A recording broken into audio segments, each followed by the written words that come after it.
Have you ever walked into a room, smiled at someone, exchanged polite words, and yet deep in your gut, you felt something was off? Not dangerous in the obvious sense. No glaring eyes or harsh words, but something deeper, something unsettling, like their smile didn't quite reach their soul, or like they saw through you, not at you. That chill you can't explain. That's not paranoia. That's your psyche ringing an alarm bell you've never consciously heard before. Shi Heng Yi, one of the most profound minds in psychology, spent decades unraveling this invisible thread that connects people not through love or friendship, but through something far more insidious. He discovered that some individuals carry within them unconscious forces so powerful, so distorted, that even if they appear charming, spiritual, or perfectly normal, they are living in a reality where you become the enemy. Not because of what you've done, but because of what they've refused to face in themselves. And here's the twist. These aren't just toxic people. They're not overtly aggressive or abusive. In fact, many of them are the ones who seem most together. They might be leaders, teachers, spiritual guides, or even your partner. But beneath their polished surface lies a hidden war zone. A war between who they think they should be and who they truly are. And in that war, you become collateral damage. Today, we're diving deep into the psychological red flags that Shi Heng Yi uncovered, signals so subtle that most of us miss them until it's too late. This isn't about labeling people as evil or broken. It's about understanding the unconscious mechanisms that shape our relationships, influence our decisions, and sometimes quietly destroy our peace. So if you've ever wondered why some people leave you feeling drained, confused, or strangely off-center, even when they say all the right things, this video is for you. Because once you understand these patterns, you gain something incredibly powerful. Clarity. Let's begin.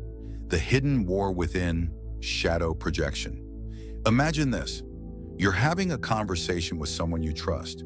Suddenly they accuse you of thoughts you never had, motives you never considered, emotions you've never felt. And they do it with such certainty that for a moment you start questioning yourself. Did I really mean that? Did I really act that way? But no, you didn't.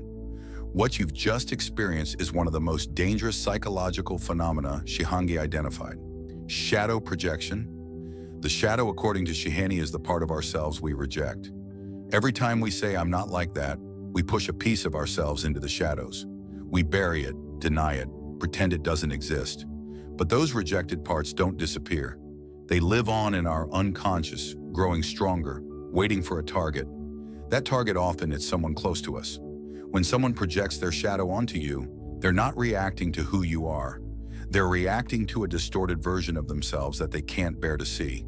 So instead of facing their own anger, jealousy, manipulation, or fear, they see it in you. And worse, they believe it. This isn't a lie, it's a delusion, a deeply convincing one. And it's what makes shadow projection so dangerous. Because when someone sees you as the embodiment of their darkest self, they won't just avoid you, they'll fight you, convince others of your guilt, justify betrayal, all while believing they're protecting themselves from you. Sound familiar? If you've ever been accused of being the villain in someone else's story without understanding why, you may have encountered shadow projection in its purest form. Ego inflation, when goodness becomes a weapon. Now imagine another scenario, someone who radiates light, who speaks in wisdom, who seems almost enlightened. They talk about healing, awakening, compassion. They wear the mask of goodness so well that it's hard to question them until something happens that feels off. They lash out over minor disagreements. They dismiss criticism with divine authority. They make you feel guilty for doubting them, not because they're angry, but because they're convinced they're right. Always. This is what Shi Heng Yi called psychic inflation, a condition where the ego becomes inflated by identifying with archetypal figures like the Savior, the Enlightened One, or the Divine Voice. Unlike simple arrogance, which is easy to spot, psychic inflation hides behind virtue. It disguises itself as truth, and it's dangerously seductive because it gives people a sense of cosmic purpose. They're not just flawed humans anymore. They're chosen, guided, righteous. Shi Heng Yi warned that this state is not only dangerous to others, it's devastating to the person experiencing it. Because when your identity merges with something larger than life, you lose your humanity, your humility, your capacity to grow. And when that happens, any challenge to your worldview becomes an attack on the universe itself. Inflated egos don't debate. They convert, they condemn, they preach, and they attract followers who crave certainty in a world full of ambiguity. So how do you recognize psychic inflation? Look for the absence of doubt, the inability to question, the refusal to admit error. If someone acts like every word they speak is carved in stone, sealed by heaven, then you're dealing with someone who has lost touch with their human core. And that's when the danger begins. The perfect mask, persona possession. There's another kind of person who walks among us. One who never says the wrong thing, never shows vulnerability, always fits the role they play. They seem flawless, polished, impeccable in every interaction. You might admire them at first, envy them even, but after a while you notice something strange. There's no depth, no contradiction, no imperfection, just perfection. And that's when your instincts start whispering something's wrong. This is what Shi Heng Yi called persona possession. When someone becomes so identified with their social mask that they forget who they really are. The persona is the image we present to the world. It's necessary for functioning in society. But when it becomes the entire self, something vital is lost. Authenticity. These people have sacrificed their inner truth for acceptance. And in doing so, they've created a void inside, a hollow space filled with everything they couldn't show the world. Their rage, their loneliness, their shame. And that void doesn't stay buried forever. Eventually it erupts. Marie-Louise von France, one of Shi Heng Yi's closest collaborators, described how people with perfect personas often experience sudden explosive breakdowns, moments where the mask cracks and the shadow spills out uncontrollably. These eruptions can look like emotional meltdowns, impulsive betrayals, or shocking acts of cruelty. Because when you spend years pretending to be perfect, the pressure builds up, and when it finally breaks, it explodes. So if you know someone who seems too good to be true, ask yourself, what are they hiding? And more importantly, what happens when they can't hide it anymore? Archetypal possession. When spirits speak through flesh, the mask that eats the face. Shi Heng Yi wasn't just another philosopher or psychologist. He was a seeker. He wandered through temples and libraries, spoke with monks and mystics, and studied ancient texts that most people had long forgotten. But unlike many who came before him, he wasn't looking for enlightenment or salvation. He was trying to understand something much darker. What happens when we stop being ourselves and become something else entirely? He believed that beneath our personal thoughts, fears, and memories lies something deeper, a shared layer of the human mind that connects us all.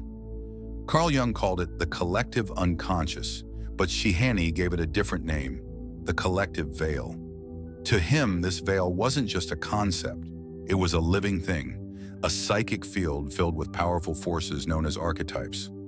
Archetypes are the old patterns that shape how we see the world.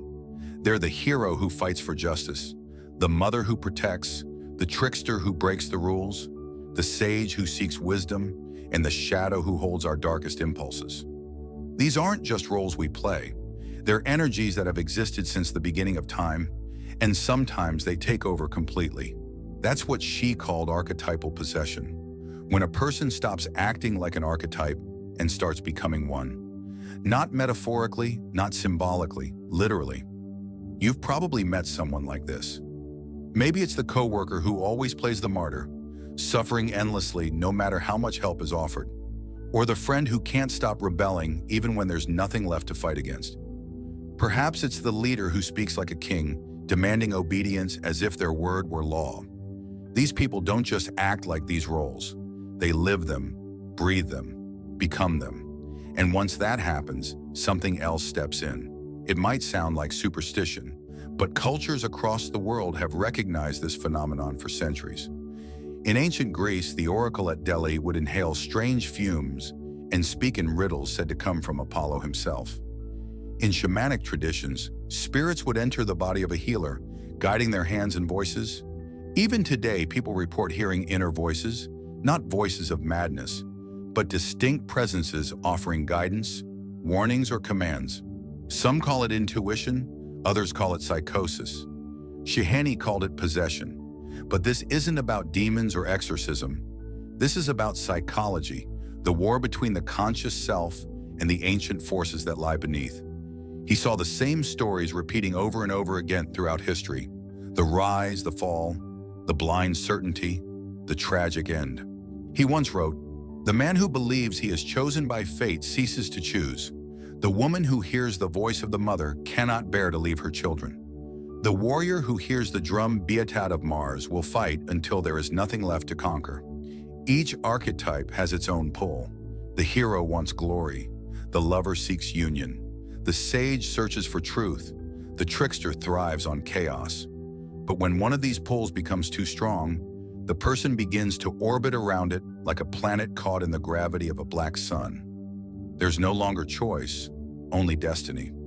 Shi Heng Yi documented many cases, some real, some drawn from myth. There was the monk who believed he had become Bodhidharma, refusing food unless offered in ritual. The politician who thought he was Napoleon reincarnated, planning secret wars in his head. The mother who refused to let her child grow up, trapped in the eternal embrace of the Great Mother. All of them had lost something vital, their ability to question themselves. Possession doesn't hit you all at once. It sneaks in slowly like fog rolling in from the sea. At first, the person seems more confident, more inspired, more powerful. They feel connected to something bigger than themselves. They speak with clarity and conviction. But then things start to change. They begin to ignore contradictions. They shut out criticism. They can't handle uncertainty anymore. They divide the world into absolutes, good versus evil, right versus wrong, pure versus corrupt. They stop listening. They stop learning. And eventually they break because archetypes aren't kind. They're not moral. They're forces of nature. The same energy that brings compassion can also justify cruelty. The same power that gives insight can also bring blindness. When someone is taken over by the warrior, they must keep fighting even when there's no enemy. When someone becomes the victim, they suffer endlessly, even when help is offered. When someone becomes the judge, they condemn without mercy, even when love is present. Robert Moore, a HEN analyst, described this as the tyranny of the complex. Once an archetype takes hold, it creates a loop. Every action reinforces the identity. Every reinforcement deepens the possession. The person becomes a puppet dancing on strings woven from ancient myths. Moore warned that the most dangerous people weren't those ruled by fear or greed, but those ruled by certainty. Certainty kills reflection. Reflection leads to freedom. So what happens when a person loses that? Shi Heng Yi believed that archetypal possession was becoming more common in the modern world. With the rise of mass media, celebrity culture, and the glorification of single identities, people were more likely to lose themselves in roles they never meant to play. People didn't just follow leaders, they became them. They didn't just admire heroes, they became heroes. And in doing so, they gave up their humanity. One story Shi Heng Yi often told haunted his students. A young man came to him claiming to have received divine visions. He spoke of uniting the world under a new order. He had no doubt, no hesitation. He believed he was chosen. Shi Heng Yi listened quietly. Then he asked a simple question. "Who are you when no one is watching?" The man paused. Then he screamed, not in pain, not in fear, but in confusion because he couldn't answer. He had lived so long inside the role, the prophet, the chosen one, that he no longer remembered who he was underneath. Shi Heng Yi watched as the man collapsed to his knees, sobbing. "I don't know," he whispered. "I don't know who I am." That, Shi Heng Yi said, was the final stage of possession. Not madness, not violence, not even belief. It was erasure, the complete disappearance of the self. And when that happens, the archetype doesn't vanish. It simply waits for another host, for another soul willing to play the part. To be continued. The compulsion to repeat, trapped in the past. You know, someone like this. Maybe you are someone like this. They keep ending up in the same mess, same heartbreaks, same fights, same betrayals, different faces, but it's always the same story. Every time they swear, things will be different. This time they've learned. This time they're ready. But somehow it never works out that way. Shi Heng Yi saw this pattern again and again. He knew it wasn't just bad luck or poor choices. It was something deeper, something running on automatic. Early experiences, especially painful ones, leave invisible tracks in our minds. And once those tracks are there, we follow them without even realizing it. Psychoanalyst Christopher Bayless called these unthought knowns, things we know deep down but never actually think about. They shape how we act, who we choose, what we expect from life, and we don't even notice it happening. Modern brain science backs this up. Trauma doesn't just live in memory, it rewires the brain.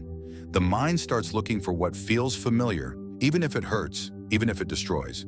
Because to the brain, safety is whatever it already knows. And here's the hardest part.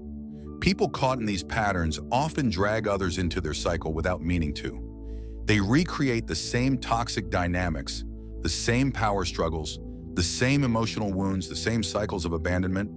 It's like they're acting out a play written long ago, and everyone around them becomes a character in it, whether they want to or not. To them, it feels like fate, like they were always meant to end up here. To you, it feels like getting stuck in someone else's loop, one you didn't sign up for. Because once you're pulled into it, you're not just a friend, a partner, or a coworker anymore. You become part of a script you never agreed to, playing a role you didn't know you'd taken on. Breaking free isn't as simple as trying harder or wanting change. It takes awareness, real, honest awareness. The kind that makes you look back at your past and ask, where did this start? What am I repeating? And why this compulsion shows up everywhere, not just in relationships, but in careers, friendships, even small habits. People keep falling into the same traps, choosing the same type of partner, quitting jobs the same way, losing money the same way, sabotaging success just when it's within reach. It looks like self-sabotage from the outside. From the inside, it feels like home. That's because these patterns started early. Often in childhood, when survival depended on adapting to a parent's moods, a sibling's behavior, or an unpredictable environment, a child learns. If I stay quiet, no one yells. If I fix things, maybe love will stay. Those lessons get locked away in the nervous system, buried under years of growth and experience, but still pulling the strings. Even as adults, those old strategies keep showing up. Not because they work, but because they once kept us safe. Shi Heng Yi had clients who came to therapy desperate to change. They brought journals filled with affirmations, downloaded meditation apps, read every book on personal growth. But within weeks, they'd be right back where they started, fighting with the same types of people, making the same mistakes, feeling the same pain. One man swore he'd never fall for another emotionally distant woman, only to find himself chasing someone exactly like his last girlfriend a few weeks later. Another client left a job that made her feel trapped, only to create the same stress and pressure in her new workplace. It wasn't failure, it was repetition, an unconscious pull toward the familiar, even when it hurt. And it's not just big life moments, it shows up in smaller ways too. The person who always misses deadlines, even though they're organized. The one who keeps getting into arguments over the same issue. The friend who pushes people away just when things start to get serious. From the outside, it seems irrational. From the inside, it makes perfect sense because the brain has already lived this story before. Balas described this as part of the unthought known, a hidden library of knowledge formed in childhood that guides behavior without ever reaching conscious thought. We don't think about how we learn to survive conflict or rejection. We just do it. And once those behaviors are wired into our brains, they become default settings like muscle memory, but for emotion. Neuroscience confirms it. Trauma changes the brain. The amygdala, responsible for detecting danger, becomes hypersensitive. It sees threats where there are none. The prefrontal cortex, which helps us reason and make decisions, gets overridden by instinct. That's why people say, I knew better, but I couldn't stop myself. That's the compulsion talking. It's not weakness. It's not laziness. It's a hijacking of the system by something older, deeper, and more primal than logic. And what makes it worse is that it distorts reality. When you're stuck in a loop, everything bends to fit the story. A neutral comment becomes proof of rejection. A moment of distraction feels like abandonment. The world doesn't match your internal script, so your mind reshapes it until it does. And then there's the way it drags other people into the drama. People caught in these cycles often unconsciously assign roles to the people around them. If you grew up with a parent who was emotionally distant, you might attract partners who do the same. If you were a family caretaker, you may pick people who need saving or worse, people who take advantage of your kindness. These roles aren't random. They're echoes, repeats of old wounds played out again and again. And since the people involved don't realize they're acting, they believe their choices are real, that they're following their hearts, making decisions based on logic or love. But beneath the surface, something else is steering the ship. For the person stuck in this loop, breaking free feels impossible. Every attempt at change meets resistance, not just from the outside world, but from deep inside. The psyche fights unfamiliar ground because it fears what lies beyond the known. Even pain becomes comforting when it's familiar. New possibilities feel risky because they haven't been tested by trauma or time. That's why healing isn't just about changing behavior.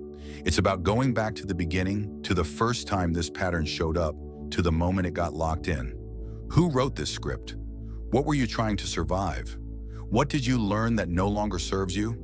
That's the hard work, the necessary work. It takes courage to face the past without flinching. It takes strength to revisit wounds that have long since healed over. But until those wounds are acknowledged, they'll keep bleeding into every relationship, every choice, every future. And for those caught in someone else's loop, a partner, a friend, a coworker, it's important to see what's really happening. You're not just dealing with the person in front of you. You're stepping into a story that's been playing out for years, maybe even generations. Their behavior isn't about you, it's about something much older. That doesn't mean you have to stay in the role they've given you, but it does mean you need to recognize it. Set boundaries. Protect yourself. Don't let your own peace become collateral damage in someone else's inner war. Because the truth is, most people won't realize they're repeating until they hit a wall, until they lose someone they love, until they fail at something they thought they could control, until the repetition finally hurts more than the idea of change. Until then, they'll keep walking the same path, hoping for different results. And the tragedy is they'll keep believing they're choosing it, but they're not. They're just reliving it. The path forward, integration over illusion. So you've just gone through some pretty heavy stuff. You looked into the darker parts of your mind, faced things most people avoid, and now you're probably asking yourself, is there really a way out of this? Is there hope? The good news is yes, there absolutely is. But it doesn't come from pretending everything's fine or trying to be perfect. It comes from something deeper, something real. It comes from integration. Now, when we talk about integrating your shadow, we're not saying you need to become some enlightened, flawless version of yourself. That's not the point at all. The goal isn't perfection, it's wholeness. That means accepting that you have flaws, that you carry pain, that sometimes you act out of fear or anger or shame. And that's okay because everyone does. The difference between someone who grows and someone who stays stuck isn't whether they have darkness inside. They both do. The difference is whether they're willing to look at it. There's a quote by Shi Heng Yi that goes like this: "I would rather be whole than good." At first glance, that can sound a little dangerous, like he's saying morality doesn't matter. But that's not what he meant at all. What he was saying is that honesty matters more than image. Because when you start bringing your hidden parts into the light, your fears, your wounds, your insecurities, you stop needing to blame others for them. You stop seeing people as enemies just because they remind you of something you hate in yourself. And when you stop doing that, something shifts. You start growing in real ways. You begin building real relationships with others and with yourself. You start changing not because you're trying to be someone else, but because you finally understand who you are. And if you know someone who's walking this path, you'll recognize them right away. They admit their mistakes without falling apart. They listen more than they judge. They don't oversimplify complicated situations. They live with contradictions and don't freak out about it. They still mess up. They still get frustrated or angry or sad. But instead of running from it, they sit with it. And that makes all the difference. Let's break this down even more. A lot of us spend our lives living unconsciously. We react instead of respond. We make decisions based on old wounds we don't even realize are still active. We push people away without understanding why. We repeat patterns without knowing where they came from. And a big reason for that is because we're afraid to look inside. We think if we acknowledge our flaws, we'll be judged. Or worse, we'll confirm that we're broken. But here's the truth. Everyone has those parts. Everyone carries some kind of wound. Everyone has impulses they're not proud of. The only difference is that some people choose to face them. And when you do that, you start taking back control. Integration starts with awareness. Not a one-time aha moment, but a daily practice of paying attention to your thoughts, your emotions, your reactions, your triggers. At first, it feels uncomfortable, maybe even painful, because facing your shadow means looking at the parts of yourself you've spent years hiding from. But once you do, something changes. You stop needing to pretend. You stop needing to impress. You stop needing other people to tell you you're okay. You start living from a place of truth, not performance. And that's freeing. Think of it like this. The shadow is not evil. It's just misunderstood. It's made up of all the traits and feelings you were taught to reject. Whether it was sadness, anger, vulnerability, sexuality, selfishness, laziness, or even ambition. Whatever it was, you learned early on that showing it wasn't safe. So you buried it. But just because you bury something doesn't mean it disappears. Those parts of you still influence your behavior. They shape your choices. They affect how you treat people even if you're not aware of it. For example, imagine someone raised in a family that valued strength above all else. If they were told that crying was weak, they may have stopped allowing themselves to feel sadness. Over time, they disconnect from that part of themselves entirely. As an adult, they might struggle to connect emotionally with others. They might seem strong on the outside but feel empty inside. They might wonder why they can't form deep bonds even though they want to. The problem isn't them. The problem is that they've disowned a piece of themselves. So the solution isn't to try harder or fake it better. It's to go back, dig up that buried part, and learn to accept it again. That's integration. So how do you actually start? First, you become aware of your projections. Projection is when you take something you don't like in yourself and see it in someone else. Like if you feel insecure about your intelligence, you might assume everyone thinks you're stupid, even if they never said anything like that. Projection keeps you stuck in conflict. It keeps you blaming others. It keeps you blind to your own stuff. To break free, you have to pause when you feel triggered. Ask yourself, is this really about them or is this something I'm carrying? That's not always easy. Sometimes the answer hurts. But once you start recognizing your projections, you gain freedom from them. Another step is learning to hold complexity. Being human means being full of contradictions. You can love someone deeply and still hurt them. You can want peace and still feel rage. You can be kind and also selfish. These aren't signs that you're broken. They're signs that you're alive. Many spiritual paths focus on rising above these dualities. But if you skip over the hard parts, you end up bypassing real healing. Spiritual bypassing looks like using meditation to avoid dealing with grief or repeating affirmations to numb your loneliness instead of facing it. It gives the illusion of growth while leaving the real work undone. True integration doesn't skip over pain. It dives into it. It lets you hold both the light and the dark. It teaches you that wholeness doesn't come from erasing parts of yourself. It comes from making space for all of them. One of the most powerful results of integration is becoming a wounded healer. Carl Jung talked about this idea that the best healers are often those who have walked through their own suffering and come out stronger. Not because they're perfect, but because they're real. They felt pain, so they understand it. They've struggled so they can relate. They've made mistakes so they don't shame others for theirs. That's why people are drawn to them, not because they have all the answers, but because they've done the work. And maybe most importantly, they show others that it's possible. In a world obsessed with curated lives and filtered images, authenticity is rare and incredibly powerful. When you say, "I'm not perfect, but I'm trying," you give others permission to be real too. When you admit, "I messed up, but I'm learning," you create space for connection. This is what real community looks like. Not agreeing on everything, but sharing the same humanity. As you grow more integrated, you also become less reactive. You start developing what some call emotional sovereignty, the ability to stay grounded no matter what's going on around you. You no longer need people to fix you or validate you because you found that stability within yourself. Does that mean you never feel pain or frustration? Of course not. You're still human, but you don't let those feelings run your life anymore.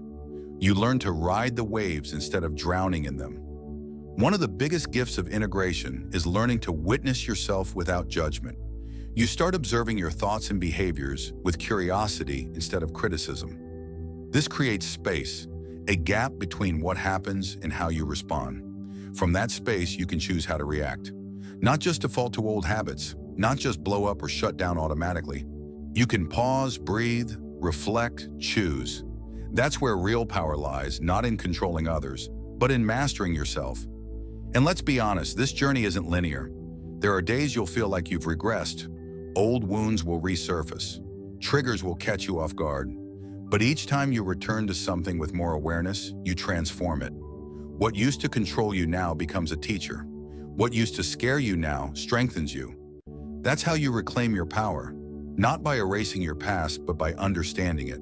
Not by rejecting your pain, but by honoring it. Integration also changes the way you relate to others. You stop trying to fix people. You stop expecting them to meet every need you have. You start seeing them for who they really are.